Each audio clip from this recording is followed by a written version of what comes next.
මේ ගමේ පොල් ගෙඩියක් කඩා ගන්න එකෙක් නැති හැටි. අයියෝ ජනකයා ඉන්නේ ගල් ගහලා කඩන මිනිස්සයා. තානේ ජනකයාගේ පොයිය විතරයි. ඉතින් නයිහවක්. නයිහවක් යකෝ ලං වෙන්න එපා. ණය වුණත් ළඟ ඉන්න පුළුවන්. තඩි මොකක් බං? මචං ඇයි මොකද කියසේ?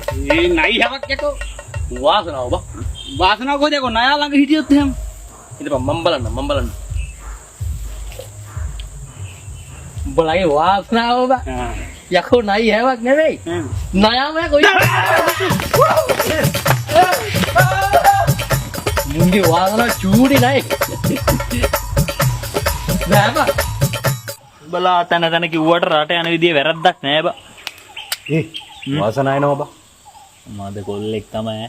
ඔකට මොනවා කිව්වත් වාසනාවයි කියලානේ බං කියන්නේ. ගෑණි ගියත් වාසනාවයි කියන ඕක. මචං වාසනා පවුල ගියා මචං.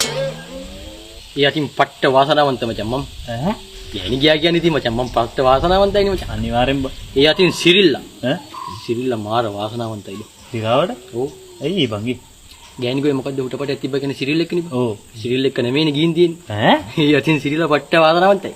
අම්මා මම මේ දැන් ජගත්ද සුනිල්ද වාසනාවන්තයි කියලා බලන්න යන්නේ. එහෙමද? උන් දෙන්නත් එකක් පොඩි එකක් තිබිලානේ. ඈ මම දැන් මම දන්නේ නැහැ කාට එක්කද ගියේ කියලා මචං. හා. අයිද මම බලන්නේ නම් කවුද වාසනාවන්ත කියලා. හරි බං. ගියේ නම මචං. හරි. මේ වාසනා. මේ ඒ අතින් බැලුවාම සිරලඹ විතරක් නෙවෙයි බං. මචං. අපි දෙන්න ඉන්නේ. අපි දෙන්න පට්ට වාසනාවන්තයි කියහම්කෝ. පට්ට වාසනාවන්ත මචං. ඔව් බං. මාර වාසනාවන්ත. මොකද මචං? ඈ මොකද මචං කිව්වේ? ඒක නම ඒක තමයි කිව්වේ මචං. බලයක අරගෙන ඉන්නකො. අඩේ. ඒ අතින් ඉතින් අපිත් වාසනාවන්තයි තමයි.